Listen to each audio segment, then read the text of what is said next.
Le formazioni delle squadre in campo: Godigese in maglia azzurra, 1 Silvestri, 2 Pivato, 3 Bardella, 4 Pegoraro, 5 Marchesan, 6 Scapin, 7 Riccardo Colonna, 8 Daminato, 9 Libradon, 10 Miotto, 11 Stocco. In panchina con il numero 14 Montino, 15 Albanese, 16 Nicola Colonna, 17 Prior, 18 Tonello. Allenatore signor Egidio Scapin.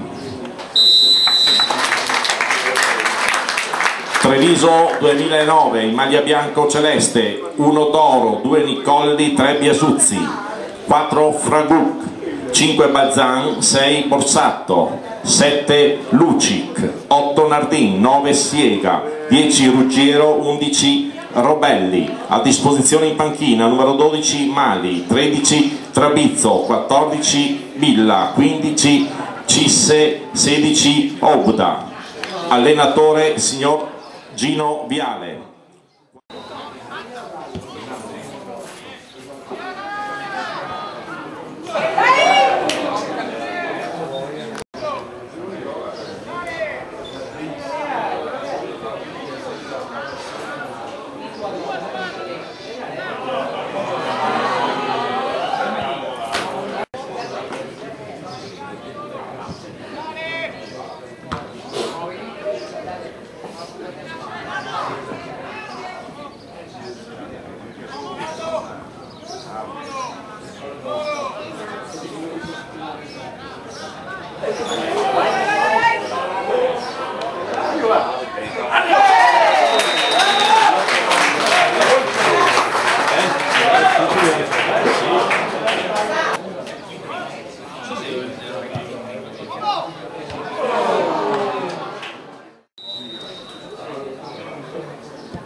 Anzanello, 4 Pavan, 5 Cimitan, 6 Tomei, 7 Polesello, Polesso, 7 Polesso, 8 Lucca, 9 Bolzan, 10 Lion, 11 Colomberotto. In panchina 12 Gasparotto, 13 Del Ben, 14 Rosolen, 15 Concurati, 16 Gallanna, 17 Biasi.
Con Gordi in seconda categoria.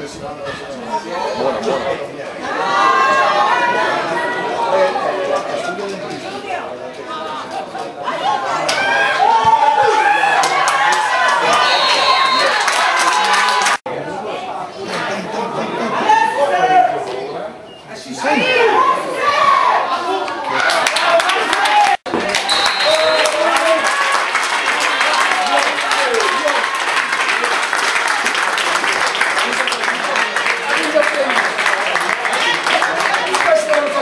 Treviso conquista il titolo di campione provinciale Juniores 2009-2010 della delegazione provinciale di Treviso. Fra qualche istante le premiazioni in campo. La classifica finale: Treviso 4 punti, Opitergina 3, Godigese 1.